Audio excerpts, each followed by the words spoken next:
just running through the previous match. In game one, we actually see Infamous winning Artisan 2-1, and it's really due to the second draft from the side of Infamous. Jul is just, as a pick, is not that strong as compared to the other meta heroes. So honestly, so I personally think that was a problem with the drafting part of Infamous and Artisan. So anyways, just going into round the match second set of today, we'll have Elite 8 Popeyes going up against Elite 8. So a quick run through of the roster. On the side of Popeyes, we have Aeon, as a boy, Chingy, Alzor, and Zaruno. And on the side of Elite 8, we have Official Hein, Han Jaeger, Anime Save Me, and iLog. Definitely. So for this first draft, the draft is ready. So without further ado, we're just going to go into the draft. Just going to the draft alone, I'll be expecting, or rather, I'm expecting, the rather standard draft picks. There's one thing I want to point out in the previous match was that I realized something. Infamous has always had Sky banned out. I'm not sure why. It might actually just be, they are threatened of the Sky and whatnot. But then, just jumping into this draft alone, I'm expecting a rather standard ban. We are seeing a lot of Baron banned out. We are seeing a lot of but honestly, it's quite surprising to not see any Greys being banned or picked in the last three matches. Yeah. It's also interesting. We saw Grace, and we also saw Batiste. No, not Batiste. Saw Baron not banned or picked at all, which was really odd. You don't expect Baron and Grace to just get through the draft as they have been.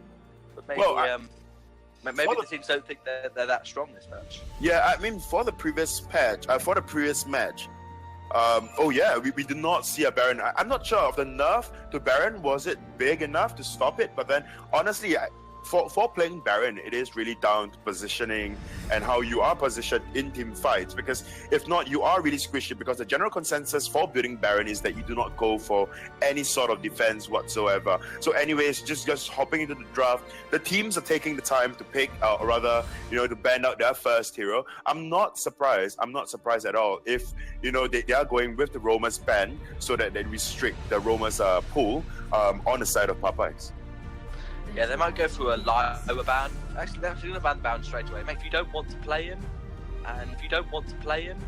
and you think the enemy are going to, just ban him away straight away. Now, with Vox also banned away, this means Idris is probably the next best laner, best weapon power laner that they want to go with.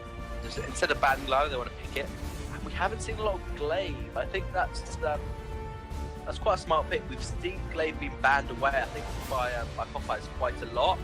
So by picking up the Glaive, that means that it will not be banned away, and clearly Popeyes are scared to go against Glaive, so it's going to pick it up straight away. I think on the side of it would be Popeyes going up against Elite 8. So Elite 8 would actually be picking up this Glaive. Yeah. Anyways, just as an interesting thing about these two teams, they were actually up against each other at VG8 Live finals, and the side of Popeyes actually won 2 games at the start with a Glaive. So I do understand when Elite 8 would just want to take this Glaive away. And also Batiste. Like I said yesterday, Official Hein and Anime Save Me on this Batiste is just, just a cruel pick on the side of Elite 8. Because, they are so strong on this particular hero. So I'm glad to see Batiste banned out as a target ban. On the side of Elite 8, however, we are actually seeing a Koshka getting banned out. I don't think personally that Koshka is a meta pick per se because of how badly she scales, although we actually do see another team yesterday, a team actually won the game when they started creeping the late game with Koshka, with just Aftershock, Broken Myth, and then just tanking up. So for the first time in the VG8 Split 1 Week 2 series, we are seeing a Lance getting picked up. Lance obviously getting a slight nerf to the cooldown of his Scythian wall. Most people think that it's actually quite significant that Lance now feels like he's just not as strong because you can't keep stunning with your Scythian wall, keep pushing away. But he's never going to be fully out of the meta. Having an impale, having a root and a stun and mobility on a kit means you're always going to be somewhat in the meta, similar to Lyra, because Lyra just with so much utility in her kit that they're always going to be kind of better because of just the kit that they have. And I think the Batiste ban was just, you're scared of playing against Batiste. He is quite hard to counter. You can try and counter him with a lot of early game pressure because he won't deal that well with really early game pressure. He needs some items before dealing massive burst damage. Yep, definitely. But I mean, don't know what to draft here because Glaive can just be flexed, and so can Lance in a way to jungle weapon. Honestly, I think what the side of Elite 8 will be bringing out would be Sandwich, the carry comp. They'll probably be picking out a mage as a last pick. Handega on this Celeste is just insane. So I'm not surprised if Glaive, Official Hein would go on this Glaive, and then Handega will go on Celeste or Scarf. So hopefully, the side of Popeyes realizes this and then just go for the triple squishy comp where you have Lyra, one range hero, because I'm seeing from right now, we don't have a Kestrel banned out, so then that comp is still opened up. Or even just picking up an Idris right now, because Idris, like you said, is a really strong weapon carry besides Baron and Vox, which are already banned out. So I hope that the side of Popeyes will actually pick up Idris as the second pick, and on the side Kestrel. So they are going for the triple squishy. They are probably going to pick up a mage like Scarf or Celeste at this point in time, and the opposing team would actually just go for a mage as well, or maybe a Crystal Idris. I think they could go for a weapon Idris, and a Crystal Glaive would still work. Just go for the triple dive, but it might make more sense to go for someone like a Celeste or even Scarf to try and outpoke. But then again, if you try and outpoke a Lyra, you're not going to do a very good job of that. So it might make sense to try and put that Glaive as Crystal Glaive, just as utility, and then go for a hard Idris to try and dive into the backline. The problem with picking Idris for Popeyes was that lane weapon Glaive is a really good Idris counter. He can just stop Idris farming up in the early game and can constantly just after in the wrong position. And they're going to go for the Celeste. This is really risky, going for the weapon Glaive and the Celeste to try and outpoke, because trying to outpoke a Lyra is extremely hard. But we saw Spaghetti on Celeste in the previous games being able to do it against a Kestrel. And so we're going to see if Celeste is going to be able to do the same thing again, land those Helios, get the Supernova onto Kestrel. I mean, honestly, if Celeste lands a couple of them, Kestrel won't be able to be healed by Lyra in time.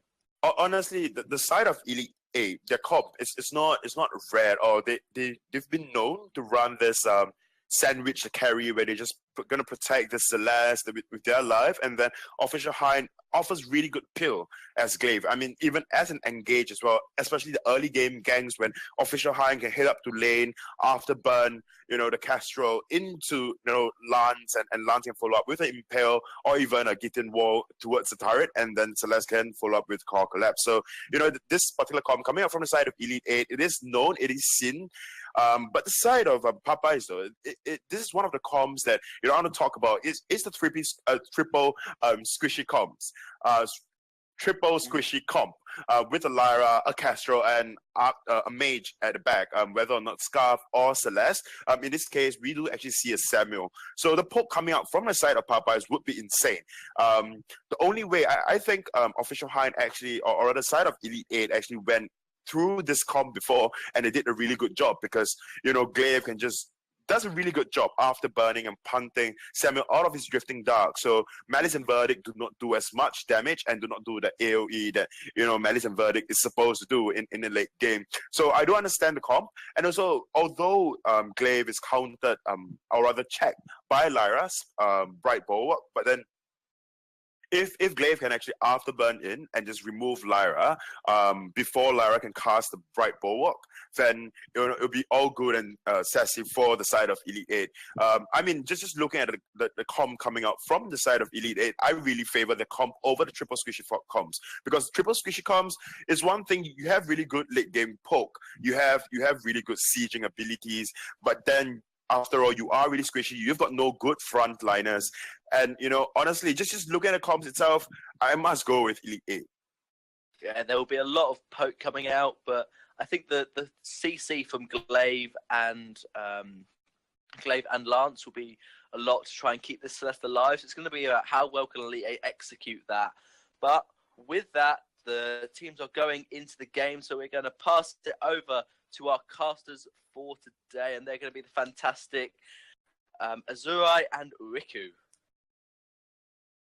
Much thanks for that intro, Luxuria, or rather that outro or intro. Yes, outro. Luxuria and Minimizer. Yes, sir. And we are into the Halcyon Fold as well. Popeyes, as they were talking in the drafting phase, going to go for a very, I would say, poke-heavy type of composition. You know, the keep away, poke at the choke, and then here is Spank the Tank. They got the Lance, they got the Glaive for the front line, and then Celeste for, you know, that backline damage with the Heliogenesis into Supernova, and of course the Core Collapse. Yeah, exactly. This is actually pretty different from when Popeyes faced their opponents yesterday, where they were when they drafted, it was pretty balanced. They played Vox, Raze, Koshka, Ardent, Idris, Scarf. It was pretty balanced. Like they have one tanky front line, and then the rest can do the CCs and the damage necessary to, you know, be able to finish the fight. But meanwhile, they're taking it something different against Elite 8, where they're very, very triple squishy with all the poke potential in the world. They do have a lot of damage, but once everybody goes in and tries to disrupt the backline, then it might be something that they have a little bit trouble with during the later stages of the game, especially when their power spikes come level 6. That's true. I mean, this is actually maybe the first time we're going to be seeing a Samuel brought into the fight. He activates the Drifting Dark, but still, the Lyra gets caught off. They did not respect the Impale. It's going to be Anime Save Me. He has such a good front line right here. He has been the pivot point of Elite 8 on that, I think, yesterday, yeah, when he was playing on a lot of Arden. But now, playing as a Lance, he can be a bit more over-aggressive, because he does have, of course, the initiations with the Impale. And then once that level 6 hits, he gets the combat roll, and actually has a good chunk of damage as well from that ultimate. But still, First Blood will be taken by Elite 8 and Popeyes. I mean, you're going to go for a squishy composition. Might as well play the keep away game. But again, there is a lot of dive here by Elite 8. Yeah, definitely. Especially when they reach their level 2. Most of their kits are going to be complete on the side of Elite 8 for them to actually punish or easily punish people out of position and burst them down. And that is going to be problematic because there's not much safety for the side of Popeyes, because yeah, they do have poke, they do have a lot of damage, but another counter to that is of course a heavy dive composition, which Elite 8 drafted perfectly well, and they entered the fight. Here's going to be the case and point here, as they're going to try to go up against Shingy rather. He's going to activate another Drifting Dark, and well, you know what they say when you go for that drift, deja vu. It's going to go away from the fight. Oh my. But still, Shingy, of course, does have that survivability with the Drifting Dark, does have, I believe, what you call it as life spell steal, yeah? You're going to be able to get yourself a little bit topped off, even without the help of the Lyra. The pushback from the Lance is going to use the shield. And for the meantime, Elite 8 will not net themselves a second kill. Yeah, it looks like they've learned from their previous mistake or previous encounter over at the jungle side of the map. So the threatening part for Popeyes is that there's not much options for them to actually try to escape whenever they go, whenever Elite 8 goes full ham on them with their heavy CC. There's not much escape, especially that the Arcane Passage really comes around level 6 for them to try and, you know, escape the clutches of Elite 8 whenever they do these kinds of plays. So it's just that it's easily counterable. There's going to be the Glaive diving back in onto the fight. Look at that chip damage. But still, in the midst of it all, Han Jaegers has been just putting down all of these Heliogenesis. They get the 1-for-1 trade, but that was at least, I believe, Chingy for official Hein. Still, 1-for-1. Oh, Han Jaegers has to be very careful here. Anime Save Me, not going to be going for the body blocks for the meantime. But Aeon 222 does get a lot of glimmer shots off. And the chip, look at that. He's just chipping them off one after the other. And Tezaboy will be able to provide a lot of sustain. Yeah, Kestrel really dealing a lot of damage there, a lot of poke, forcing the members of Elite 8 to back away and respect that. So more control. They finally are able to recover, but then again, they still have to be wary when they try to make these sneak plays or try to keep poking. Although that is their strategy, that is how they're going to force Elite 8 to back away But then again, once Elite 8 finds the correct rotations and have that vision laid down on towards the jungle, find a nice opportunity to strike whenever, Popeyes just goes extended. Whoa! Whoa, indeed. Official Hein goes a little bit too deep. And, well, he pays the price with his life. Anime saves me, of course, not unarted anymore. Doesn't have the Vanguard to be used. No shields for this tough man. And there's gonna be the activation. I believe that was the ultimate from Chingy. Yeah, he tried to sleep hunt Jaegers, but for some reason it didn't actually pull off. There's gonna be the Drifting Dark for at least the chase potential here, or the keep away potential for the Samuel, but still, Popeyes is starting to, get that spinach rolling for them. Nicely done reference from memes and now to cartoon.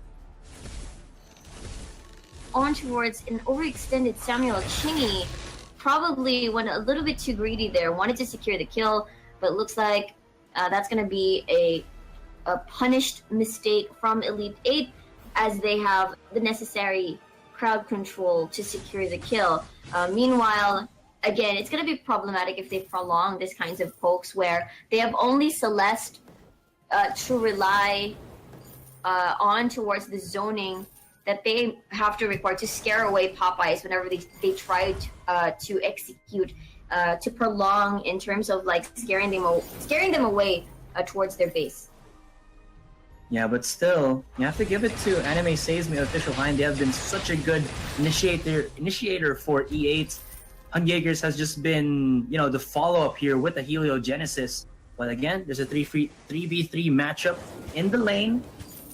Yeah, we've seen this it's kind of like deja vu, just mentioned earlier, where Elite 8 was battled in like the first few minutes of the game. It was 4-4, it's going to be A-okay, and then suddenly they managed to recover and steamroll. But you know what, anything can happen here in Vainglory. We still don't know what's going to happen, but they still have to rack up, they still have to scale up, despite them making seem like they're having a hard time during the early stages of the game, which is kind of understandable for the composition drafted by the side of Popeyes here. Yeah, and again, there is one point of power here from Elite 8. Aside from their front line, it's going to be, maybe able to soak up the damage and initiate the fights. Once Hun Jaegers reaches that level 8 marker, he's going to be able to, actually outrange Kestrel here. So that might be their point of power. This will actually allow, the Celeste to be able to deal damage from the backline, like you were saying, without too much harassment possibly here. Because right now, does Popeye actually have any form of backline dive? No, right? So it's going to be the Samuel. He has a Drifting Dark. He has the sleep with his ultimate. I believe that is yet Oblivion, but still, it's not going to be, I guess, enough unless they caught out Elite 8 here. But Elite 8 in terms of their positioning, has been pretty well positioned, so to speak, or pretty well placed, so to speak. And now, Official Hein into the sidelines, gonna dunk it in! The damage! And Celeste is just going in, breaking down those Heliogenesis stacks, and they are just pumping it in. Oh, the blockage onto the Oblivion, the timing, the block. And here is Lance chasing them down. That was pretty funny to look at. He was just, charge at me, come at me, bro. And it's going to be Elite 8 with another kill. And even though there is a ticking time clock here for Popeyes, it's Elite 8 accelerating their advantage with all of these fights going heavily into their favor. Man, this is just very tough for Popeyes. Whenever they can't really... The only reason why Elite 8 would try to hesitate whenever they go ham or go dive onto the members of Popeyes is when they're really low. But if Elite 8 does not give them the chance, if they're very patient, whoa, man, Heliogenesis plus Supernova is just really going to get extra painful. Mess with the Celeste and you get the stars. I thought you were going to do a rhyme there, but it's alright. No, it's like mess with the bulls, you get the horn. So if you mess with the Celeste, you get the stars. Exactly. Yeah, we'll play there, that's right.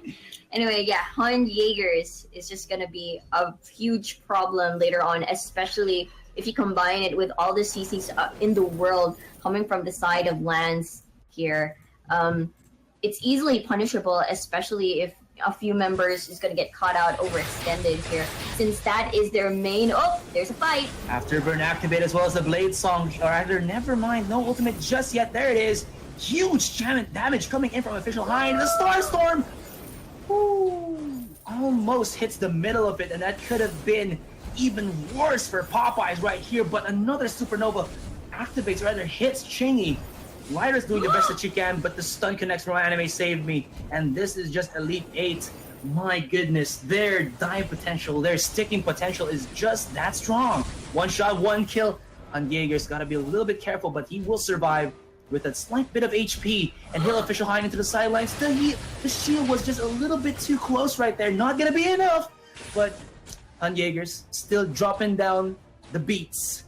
The beats, meaning by Heal Genesis. But still, 3-7, and it is a 2K goal lead by the red team. Man, that was super clutch. I'm very impressed with the synergy coming from Hind Jaegers and Anime Saved Me. Like the Impale plus the Supernova, the Heliogenesis, perfect to finish off targets. So teamwork-wise plus hero synergy-wise, it all fits well with the Celeste, with the Lance. So with additional damage as well coming from the Glaive. So Elite 8 is just like just according to plan here, as they establish more ground under in the jungle side, plus establishing vision as well, just to make sure that they have more control after taking advantage of those few kills. 3-7 on the scoreboard right now. Gold lead slightly in favor, but kills. Lyra. You can see a little bit of plan here of the Elite 8. What they want to do is just initiate with Official Hind, follow up with Anime Saved Me, and then Hunt Jaegers will just be in the back line doing, again, that 3 damage. And with this type of formula, Popeyes has still yet to actually do a counterplay. A huge Oblivion play coming in from the Samuel hasn't been seen just yet, so Elite 8 are running away with, well, some turrets, the jungle, as well as maybe even the gold miner here. So Popeyes can't really go a little bit too over aggressive. Hunt Jaeger's going to be in the front line here. There's going to be a drifting dark into the back line, but look at that! Official Hind going in aggressive. Doesn't activate yet the ultimate, but Starstorm is still on cooldown for Hunt Jaegers, but he is just, well, setting up a lot of Heliogenesis stacks, and they gotta be careful because, well, if you fly too close to the sun, it might just go supernova. Gold miner will be taken away by Elite 8, and immense payout collected, 300 for each member. Yeah, close to the sun, indeed. That's why they've got the Arcane Passage to gain some distance away from Elite 8. They're super painful at the moment, and that's why it's a bit hard to commit to these prolonged team fights, where Elite 8 will definitely get the advantage, as they have a lot of low cooldown crowd control to even secure 1 or 2 kill, or maybe even 3 if they, dig in too deep. For sure. That's like the thing that kind of makes it so easy for Elite 8 to just go in this aggressive. The Samuel should have been maybe the guy to have been focused on the Elite 8, and then you just use a Drifting Dark to get that kite potential rolling. But Elite 8 aren't even hesitating at all to just dive in. Official Hind's damage on the Glaive is just that threatening that whenever he goes in, they can't really do too much, and that's gonna happen just again here in the lane. The drop down, leave that. Yeah, he was activated with Oblivion, but all of these Oblivions coming out of Samuel, not really, making anybody sleepy. So the lullaby isn't really working. Yep, not. There comes the Arcane Passage. Whoa, indeed. No Blade Song activated just yet. Those were just afterburners. And, well, you do know what happened when you stay too close to the rockets. You do get burned. Solar Storm from the back line, from downtown comes in from Hunt Jaegers, dropping down a sick Heliogenesis, and that's going to be a second kill for Elite 8. Second turret to be taken as well by Elite or the E8 squadron. And Chingy Changa not going to be able to defend. His team has dropped down, and all he can do is to spot out his opponents and maybe get caught out here. You fly again too close to Celeste, and you will get burned. Does have a good amount of heals as well, but still, he has just witnessed a massacre by Elite 8. Yeah, this is very difficult on the side of Popeyes right now, because I think they've already mentioned how what I think there's a lack of CC. There's not much counter when they all dive in. Like, it's a very in-your-face composition for the side of Yeah, for sure. of Elite Eight. And once they get their power spikes, especially in terms of items and then their overdrives, it's gonna be very hard to deal with. And they've passed their prime on how to make this composition work. You know, if they manage to snowball during the early phases of the game, then perhaps, yeah. But then once they reach, everything might be, once Elite reaches to the point where they want to be in, then it's gonna be too late. Kraken has awakened, and that is gonna be another tool for Elite Eight to bake in. Genesis Supernova from far away, and Hunt Jaegers, well, he is just hunting them down one after the other. Great. I would just say positional awareness there from the Celeste, on the 8. And again, aside from him, you gotta give a lot of credit for Official Hein, who has been so on point with hitting his initial damage marks on the Glaive. And now Anime Save Me. Once again, this guy has been such a monumentous, I would say, frontliner for E8. He has been so good, like I said, with the Arden, but with this Lance, he is able to just initiate for days the combat role. He's just showing, he can act a bit more physical with his character. Also with the Impale, there's going to be the blockage, but then he's just going to be up again in about 2 seconds. It's up again, and they got to be careful because with that one, they might be biting off a bit more than they can chew. There's at least a drifting dark, and oh wait, hold that thought. They find the Celeste in the midst of it all. Official Hein has to back away. Anime Save Me. Can he actually go for the defense or the guard onto the Official Hein? But will Official Hein be able to escape? I think the answer to that will be no. Yes, and 2-0 in the blink of an eye. They just got bombarded from the base of Popeyes. That was actually a pretty smart play. It's actually catching Elite Eight off guard, using the Arcane Passage as a way to initiate the fight, rather than waiting for something to happen, waiting for Elite Eight to make a mistake. So they obliterated Celeste, making them fall back into their position. Anime Save Me. He's trying to go for the combat roll, Impale combat. And he go for it! Oh my goodness, they do! Solar Storm from Celeste! And that was the ultimate clutch save, or rather clutch steal of the Kraken! And Popeyes. Oh my god, that was just not good at all! Oh wow. The ultimate facepalm. I can taste the salt here, but very well played. They took a risk there, and they made it work. So Elite Eight, from Popeyes, finally finding their timing and finally finding their tempo, but suddenly Kraken gets stolen. But it looks like we're gonna see a fight. We're gonna see a fight commence right here, and again, time after time, the Celeste getting caught out. That's the dive potential when you have the arcade bashes from the Lyra. They are just, Elite Eight, they got the mindset of diving in. Will Popeyes do the same thing? But still, the steal on the Kraken. Yeah, man. Yeah. That is just disgusting from Elite Eight. That Solar Storm from the Celeste was too on point. Nice communication, though, with the Lance, using Anime Save Me as, a makeshift sentry or a makeshift flare to be able to spot out the opponent or spot out the objective that they were trying to take. Exactly. So right in time, managed to get the steal, managed to buy some time. The wave is definitely in favor. It's actually going to meet at the middle, but that was the perfect opportunity for the side of Popeyes to get back in the game. Yeah. Finally push the.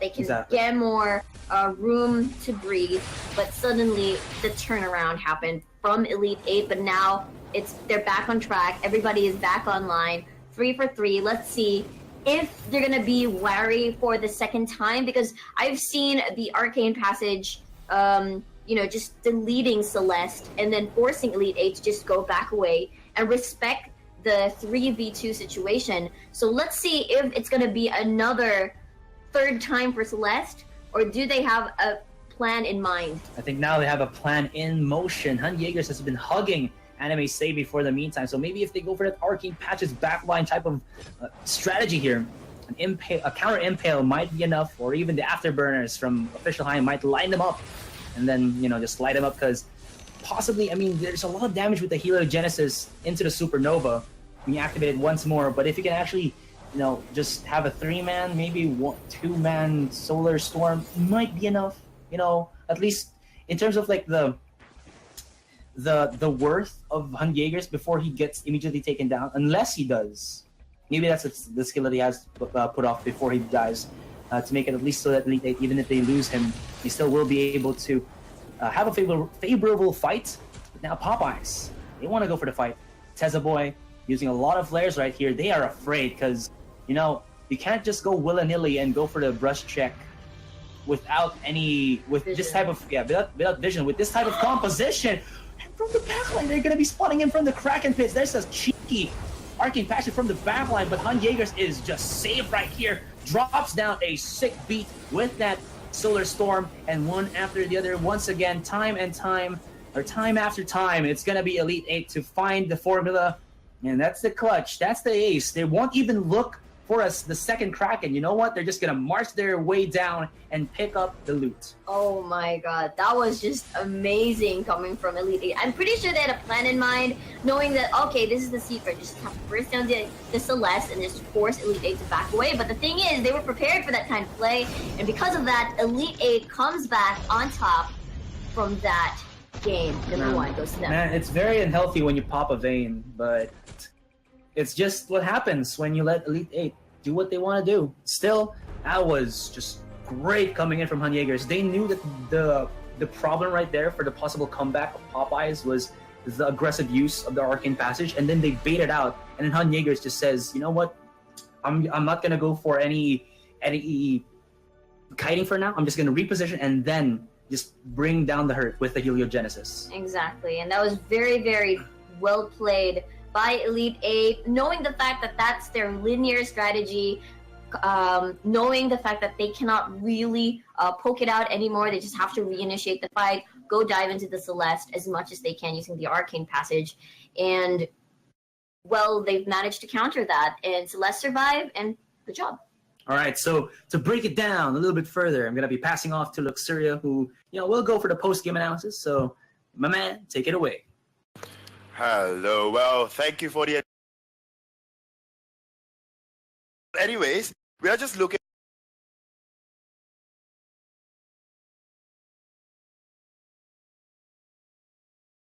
Elite 8, Celeste being in lane is so off meta, and it's almost because Celeste is oftenly played in jungle because she needs a level 8.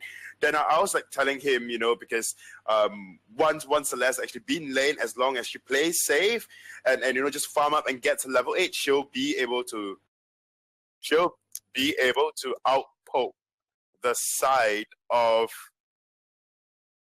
Okay, she'll be able to outpoke the side of Popeyes, and that was what that happened. But then what happened in 2 fights earlier on that I was witnessing, it's that the side of Popeyes actually devised a plan, and that is to arcane passage into the backline and immediately removed Jaeger from the equation. Because honestly, the side of Elite 8, they are counting and they are relying on Jaeger's damage. So, it was a good division from them. But what happened was that Elite 8 actually adapted and then stuck to protecting or peeling just for Jaeger, because we are seeing Official Hyde oftenly just going into the front lines, just taking out a lot of the damage after burning and punting one member from the side of Popeyes into their team. So what happened in the last match, in the last fight, wasn't that wasn't the case. It was Popeyes going in for the engage, or rather was just ambushing for the engage, but then they failed to actually reach Jaeger in time. Oblivion was dropped on Jaeger, but Jaeger managed to, but then Oblivion was dropped on Jaeger, but it was reflex blocked out, and then Jaeger actually managed to throw out a Solar Storm, and that actually took out Chingy and Aeon, if I'm not wrong, if I remember correctly. But anyways, it was a really good game. It was really well played on the side of Elite 8, and they knew how to work the comp per se, rather than just putting Celeste back into the jungle just to get level 8. They are doing a really, really good job just protecting the Celeste when the end game needed her. Anyways, we are ready and draft is ready. So, doing draft and analyzing and picking out, the picks and bans with me, it will be Mini Mitre. Thank you, Dennis. So now, without further ado, we are going to go into the draft. Would you expect to see Celeste maybe being banned away this game? Because we saw how strong it was in the last game. Just destructive, like Heliogenesis, Supernova, and obviously the Kraken steal. Some say it was luck, maybe it was timing, but it was extremely well played nonetheless. It was, but I don't think For Celeste on would that be. slate.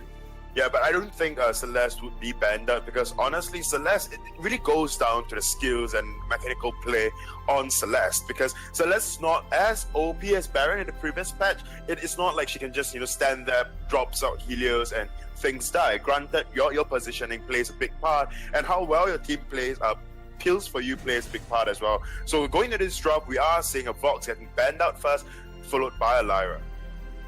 Yeah, Vox seen a lot of banning of Vox. He did get nerfed to his attack speed, but that wasn't enough. He still has quite high attack speed and has a lot of mobility. So he's a good hero to play that can just kite away from a lot of the other weapon power carries that there are. I'm so surprised that Grace hasn't been played at all because Grace is just is so strong. But apparently the teams don't think she's worth it. But they do think Glaive's worth another pick. With Glaive basically healing for Celeste so well in that last game, they decided let's just get it again because Glaive a good flex pick. It can be pushed into the captain role, or they probably would prefer to play him weapon than play Crystal because Crystal Glaive gives a little bit of utility. But after the afterburn is done, you have nothing for another few seconds. And finally, we do see Grace picked up. That's a good pick. Grace has so much heal, especially if you get Shatterglass Echo as your second or third items.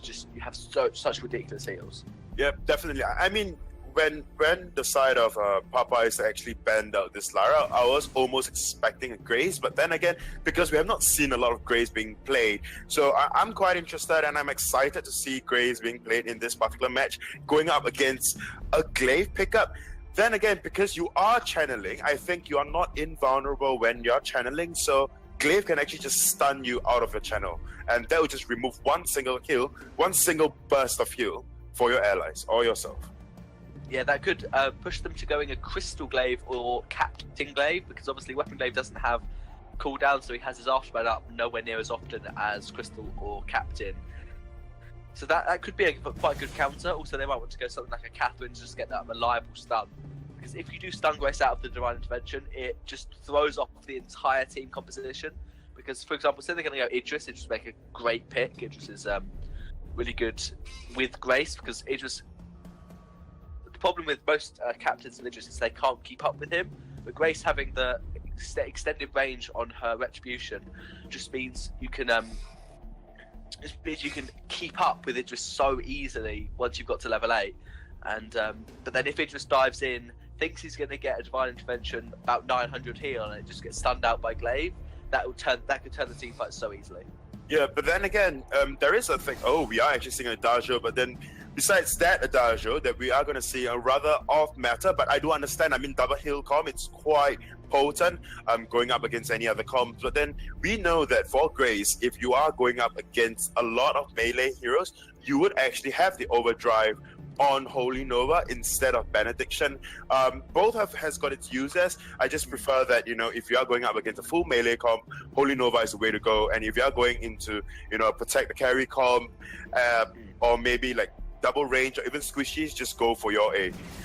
But then we are seeing a Baptiste getting picked out. In the previous game, Baptiste was actually banned by the side of Popeyes because they do understand that, Anime Save Me or Official Hind on this Baptiste is just insane to deal with. And like you said, Baptiste's hero, if played well, Ordain is a really difficult skill to outplay, to actually block, or even basically Ordain traps you in a small circle. It restricts your movement. That is one important thing. And especially if you're against really mobile heroes or assassins, they are actually going to go for the Idris as well. And that makes a lot of sense. They can deny Idris away from that. The double heal comp with Idris is extremely strong because Idris gets a barrier from his Shroud Step, is invulnerable when he uses his ult, and then if you get him a lot of healing, then he can become even stronger. It would be interesting to see if they have someone like a Rona here, or they could, because the problem is they can't go any crystal power hero. For example, Ozone would be great. They're actually going to go for the Grumpjaw, so they're going to go weapon power, buff the Grumpjaw. This composition from Popeyes could go really well if if they heal the Grubdrill correctly, because Grubdrill does so much damage when he goes generally tension mode double tyrants, means that, and they can keep him alive quite well, they can double heal.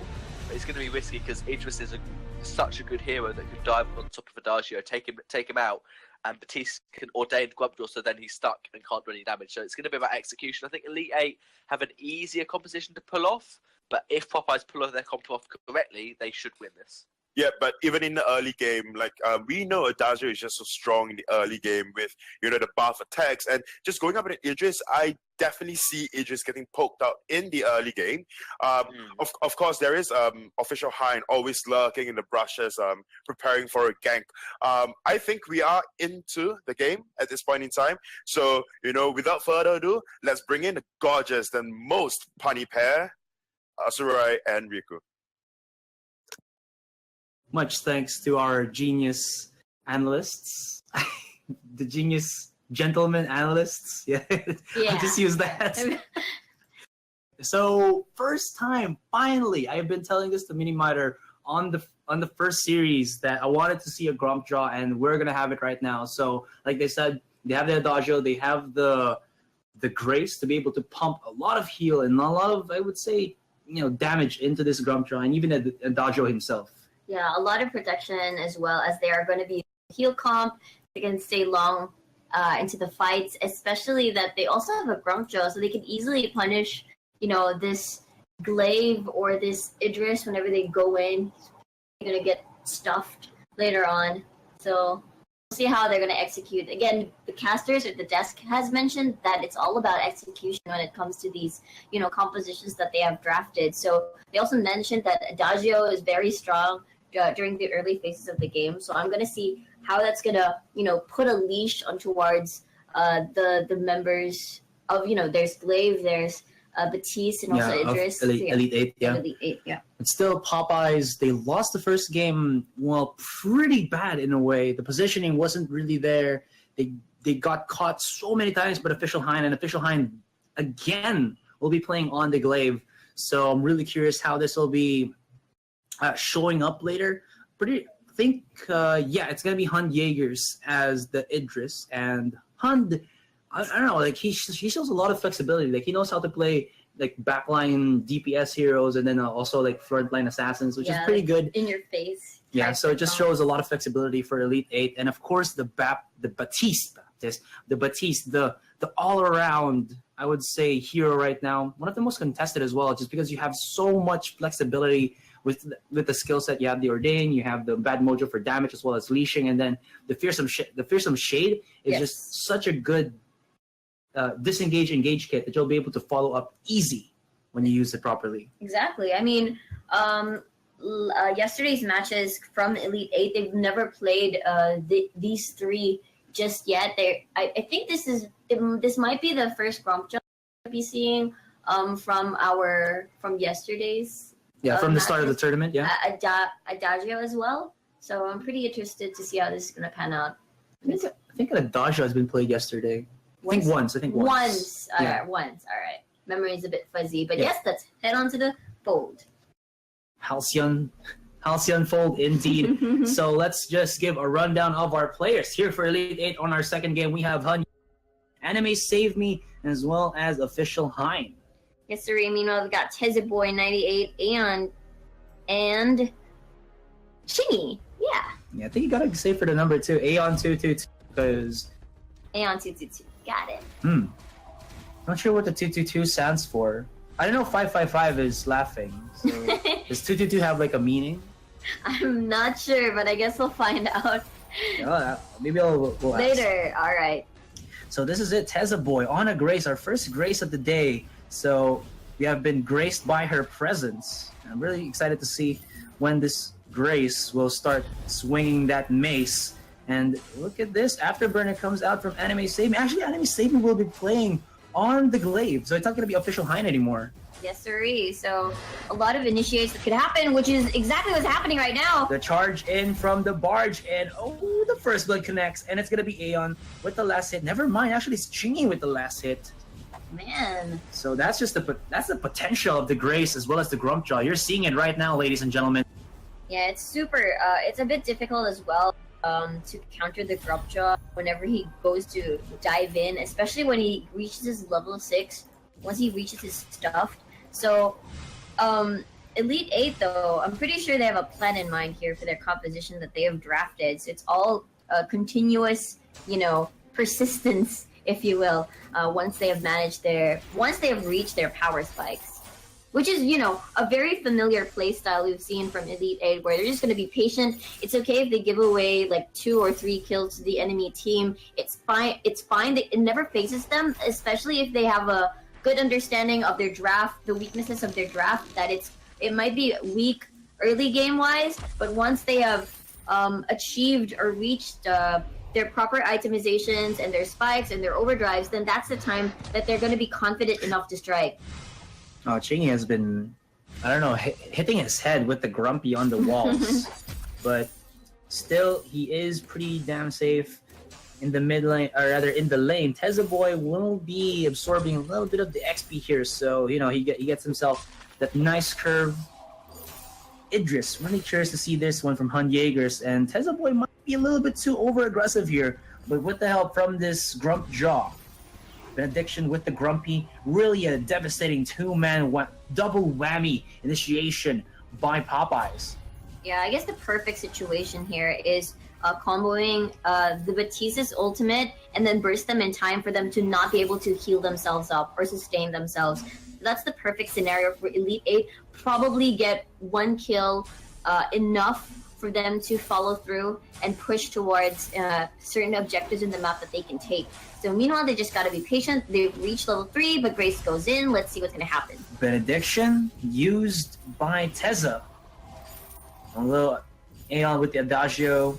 Not gonna capitalize just yet. Really curious to see how this Adagio will pan out. This is gonna be possibly one of the main damage dealers, while Chingy into the backline, a little bit going up aggressive, gets pushed back by Anime Save Me. So he got that, he got that soccer feeling within him. But still, Official Hein will survive with sliver of HP. This Batiste will live to fight for another day. And this game starts a little bit more, action-packed, but not full of kills, in a way. Yeah, not full of kills just yet.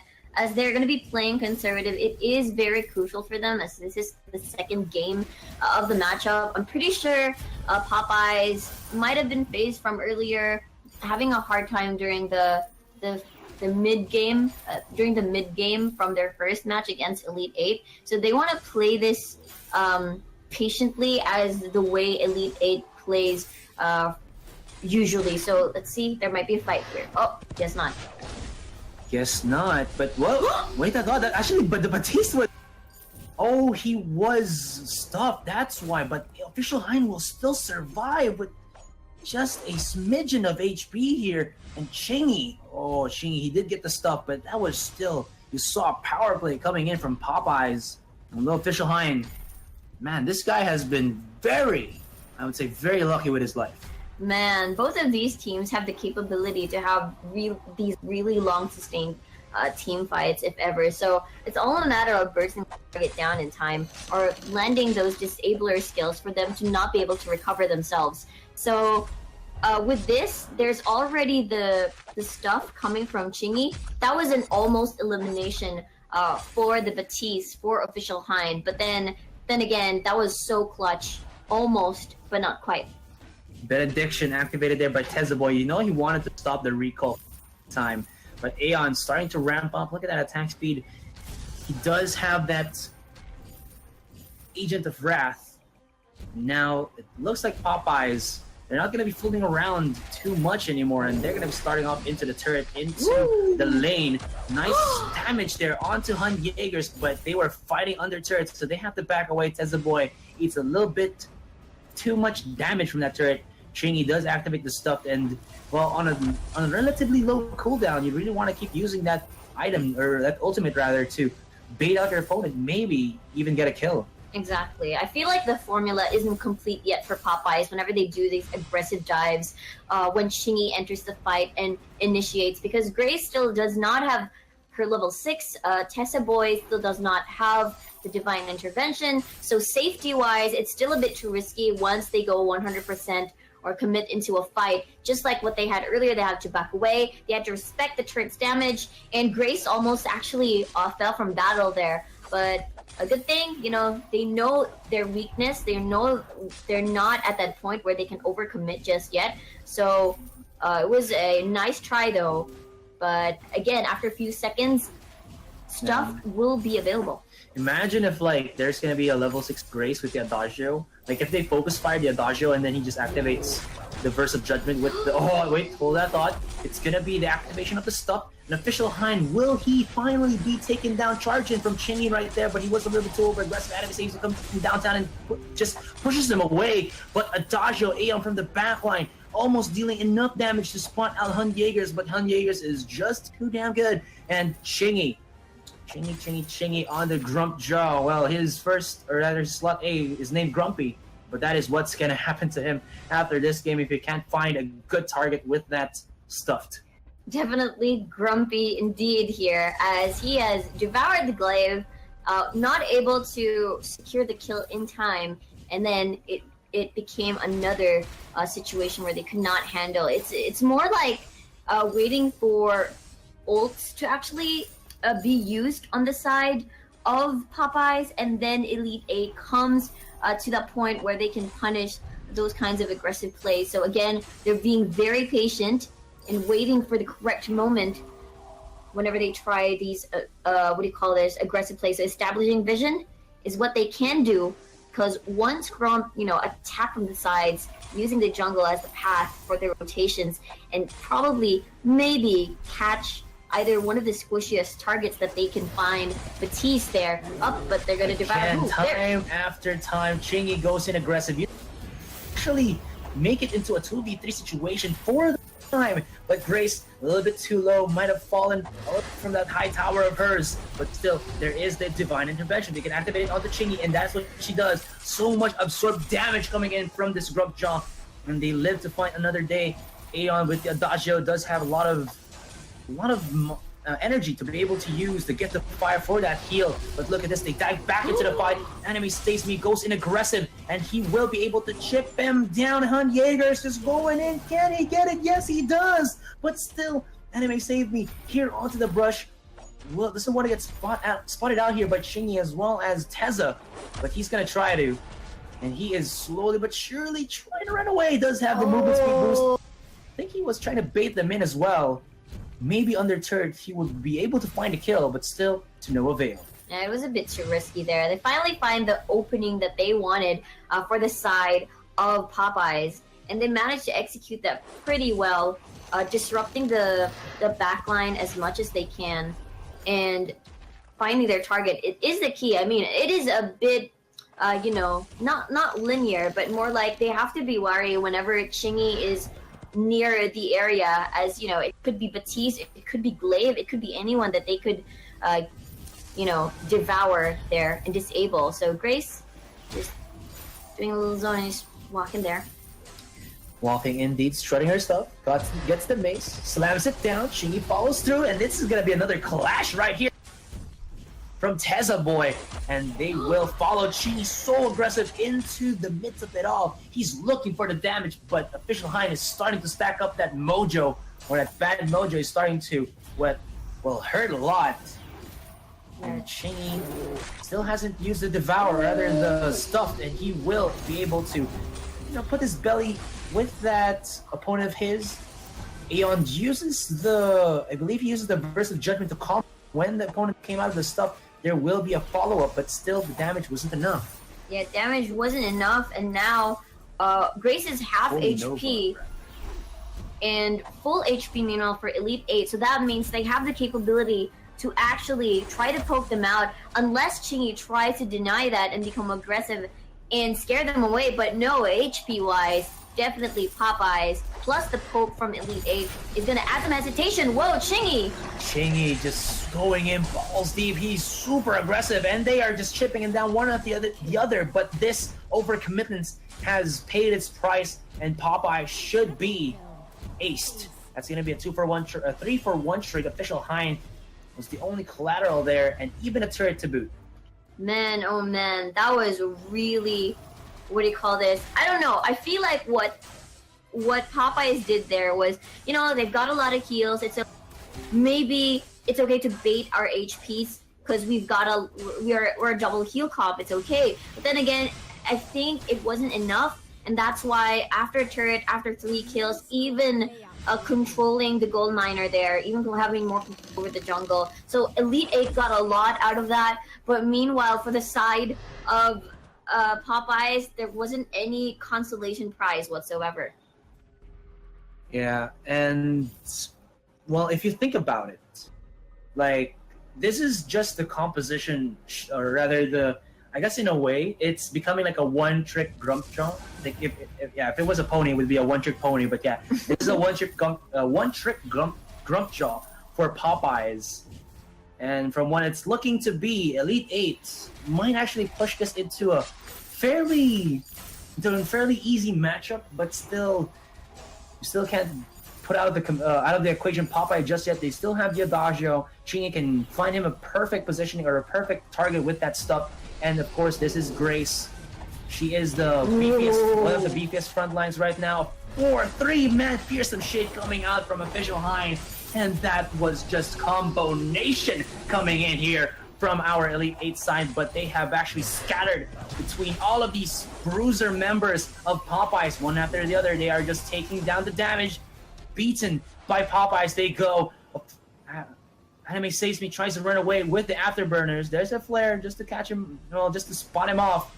But Tezza will not follow through. But still, Popeyes capitalizing, and E8 just going into aggressive. Man, I actually thought Elite 8 had that, but then again, everything just followed through. It feels like they were a bit scattered. Like, for example, Idris was so far back, and then meanwhile, Glaive was super low, so he had no choice but to walk towards whoever was chasing the Glaive and not dealing any DPS of some sort. So it was a bit too late.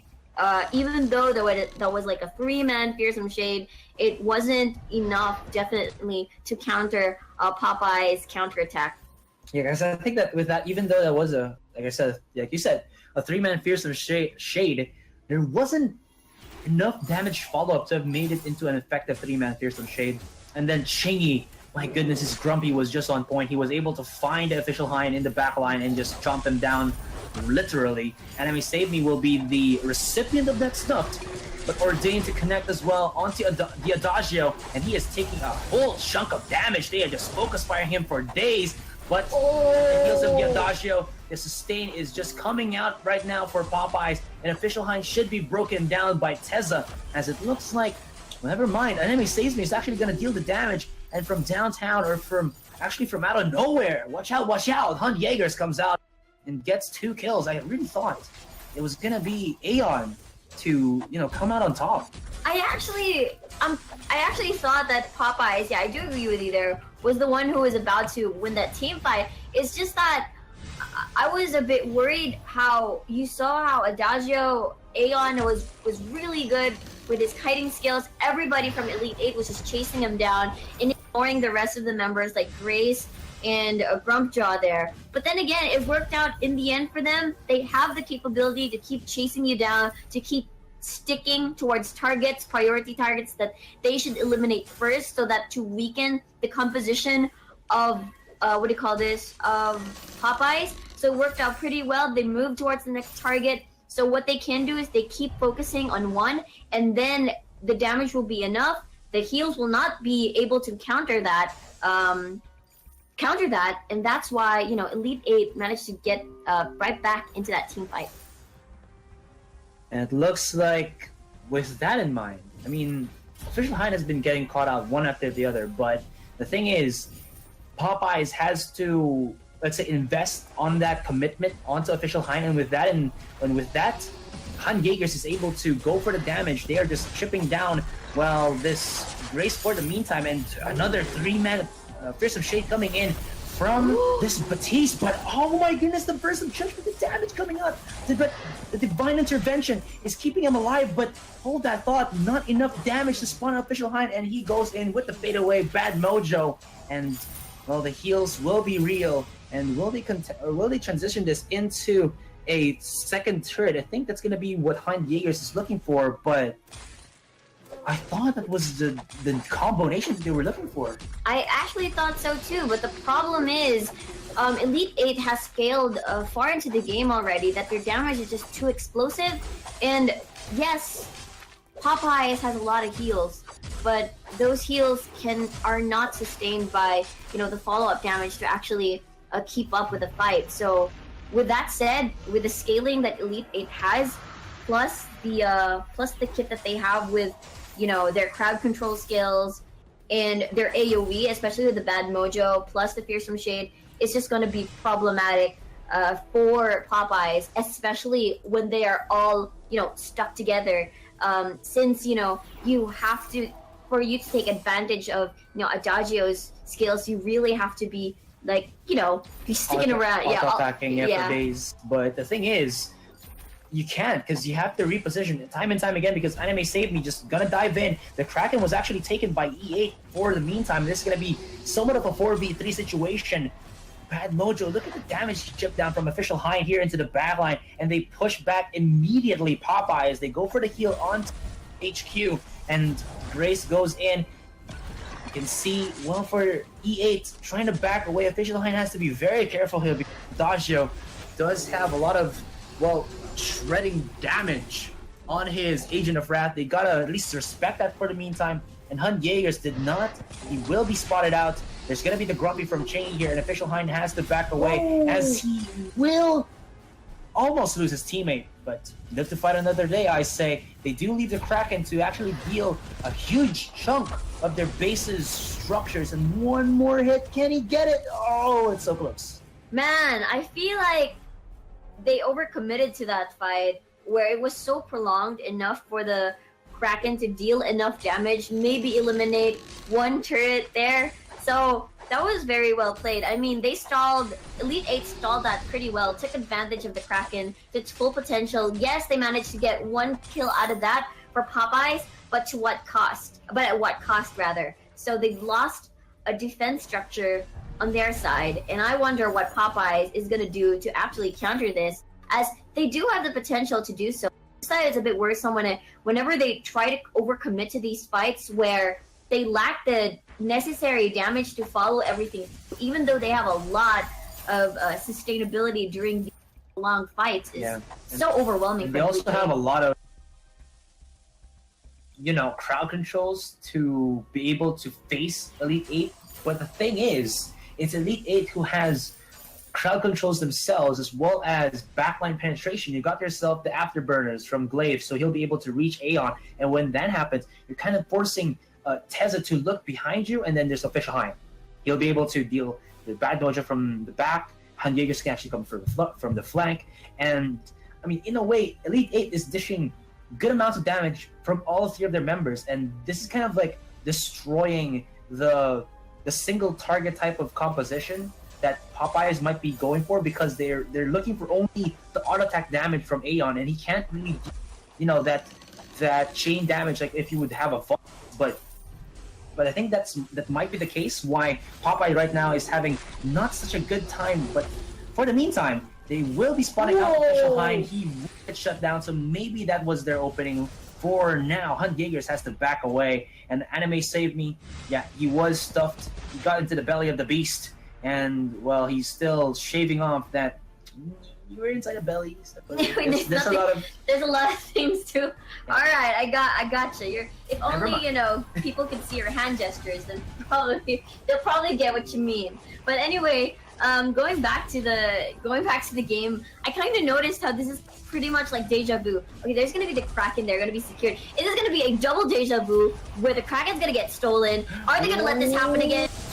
Wenmin will be taken by Hunt Jaegers. The steal is real. Elite 8 have done it once again, and, well, actually no, not once again, but that was actually, I believe that was Infamous. Infamous who did that. But hot damn, that was not supposed to happen. Yeah, I guess what I was about to say earlier. Oh wait, no, it was actually Popeyes. I thought they got the steal. Yeah, it was Popeyes who started the Kraken, so yeah, they got it. But Boy getting a lot of that mojo. a lot of hope. On the side of Elite 8, Chingy comes from the side, charges Batiste, and charges back through the back line.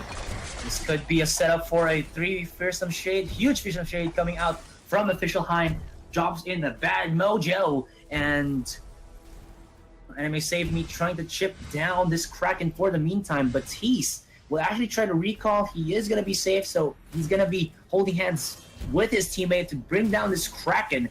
There is going to be a turret destroyed, but still, it's not the end of the world right now for Elite 8. They're still in this fight. They still have one turret and one fell mistake by Popeyes, and that should be it because, well, their vein is almost exposed.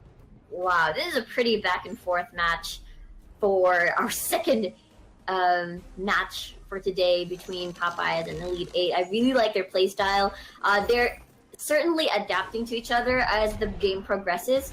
And one thing I noticed that if the last game, okay, the key to actually losing or winning the team fight is chunking down the Celeste or bursting down the Celeste, they're doing the same thing for Official Hein on the Batiste. So they actually won that fight because, you know, Bad Mojo is gone, Batiste is gone, the Fearsome Shade is not going to be there, present into the team fight. So I guess one thing that Chingy should be hesitant about whenever he, you know, uses stuffed on Batiste is he's going to have a good position on casting Fearsome Shade into the backline whenever they go sieging, you know, objectives on towards the lane. But otherwise, in other cases, it's just throwing the rest of the members from of Popeyes on towards the members of Elite 8. So one thing I noticed is that before anything happens, whenever they engage either team, Idris Hun Jaegers is having a difficult time actually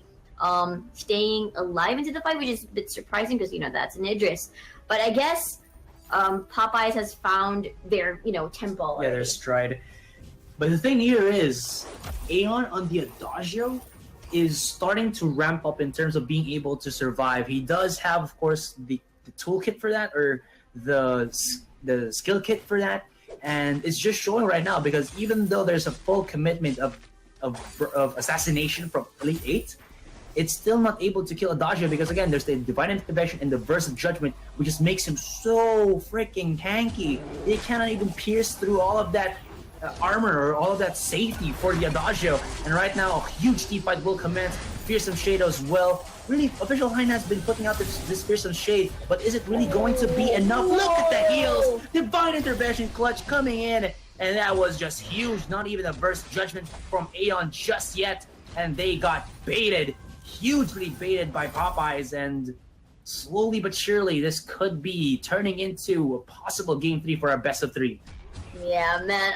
All of our matches yesterday was 2-0s, and now we're seeing probably potentially game 3 because our first match there was a game 3. Now I can really see it. Although mid-game wise we saw how Popeyes had a difficult time dealing with his team fights, but now it's towards the late game. That's going to be the third Kraken of the game. 25 minutes in, it's still pretty even in terms of gold, a slight lead for the side of Elite 8, but still, it just shows that Elite 8 has to be more adaptive in terms of how they approach team fights. It cannot be in your face type anymore. It's more like, how do we go about this? Since they're a double heal comp, their sustainability is definitely much stronger than ours, and it comes in not bits and pieces, but once that channel kicks in, Divine Intervention is just going to be painful, as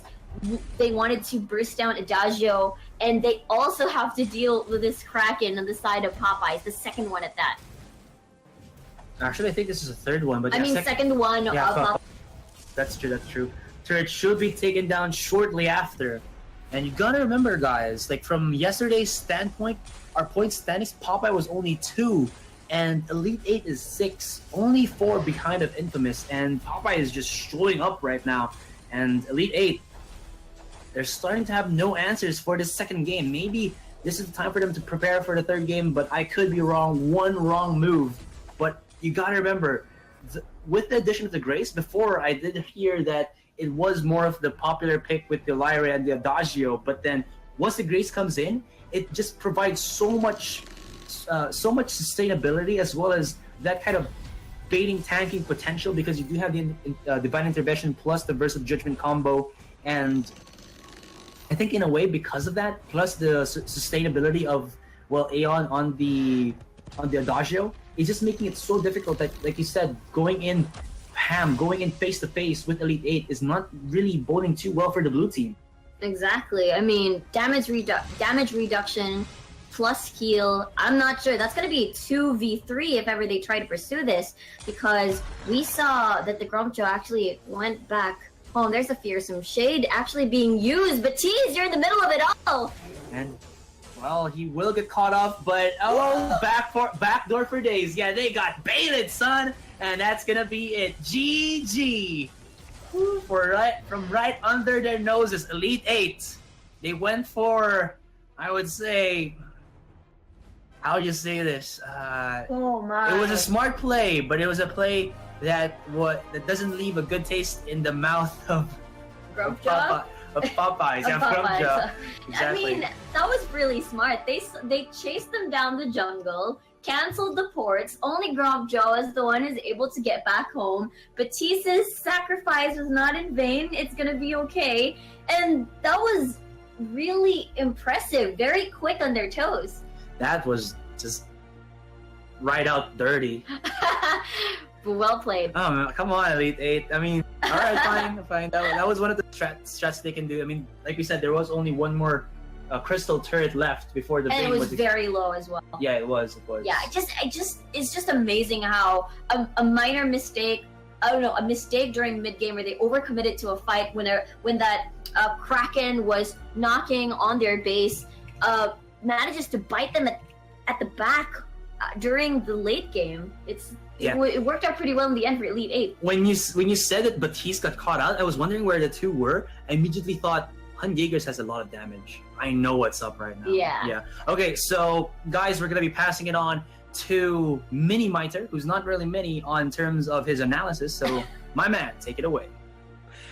Thank you for that.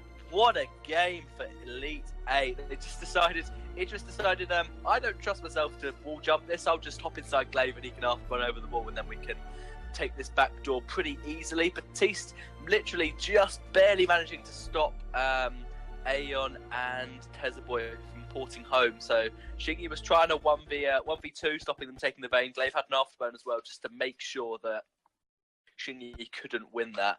And it was pretty back and forth in that game.